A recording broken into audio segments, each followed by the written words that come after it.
like most teams that graduate 3 starters, your biggest concern is the youth. Whether kids that were backup last year will be the players that step forward this year, or whether the new players, and the size. We lose 6'2", 6'4", and that's a concern. We've got a 6'3" freshman that has come in, but I don't think she'll be ready to play right away. We've got the Bay twins from Olathe that really came in great shape. I don't think any player came in any better shape than those two, and so I know they're really looking to make a stride. Tara Roach, last year we were a double post team. If Tara and then a freshman by the name of Annie Matthews, if they step forward, we might go back to the single post offense. But I think my biggest concern is I don't want this is a new team, this is their team, and I don't want them to get caught up in expectations. Everybody around here is going to have expectations after the season we had last year, and it won't be fair to these newcomers. It's going to take a while to put the pieces together, and I want them to develop a character and a team of their own. I don't want them to develop last year's team. I want them to develop this year's team, and that's going to take a little work. If our guards can put the team on their back early, and then if our big kids come around at some point in the season, that's the key. We're going to have to rebound really well because we won't have the size that we had.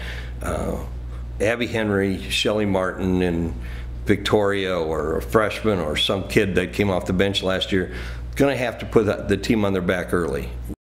I always go into the season with one minimum standard, and that is make the MIAA tournament.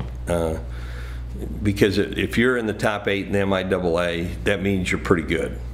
And then we take baby steps from there. But in truth, if this team is alive and well the 1st of March, and we're a team that's anxious to keep playing rather than anxious for a team to put away their uniforms, that'll meet my expectations. Because any team that can stay alive and enthusiastic and ready to play in March, they're the teams that can do some damage, whether it be a conference championship, a regional championship, or further. But you have to start with making those top 8 in MIAA, and that's not always an easy job. I think towards the end of last year, you started to see a new type of Shelly Martin. Shelly Martin was always the type that would cruise around the 3-point line and hit a shot whenever the opportunity arose. Well, towards the end of last year, she did a lot of great stuff off the dribble, and if she can continue that and continue with that and put that in her arsenal, Shelly Martin will really be a good player. She's already a record holder for 3-point shooting at the school. And she just needs, if she can add that to her arsenal. Now, if she doesn't, she's still going to be a really good player for us.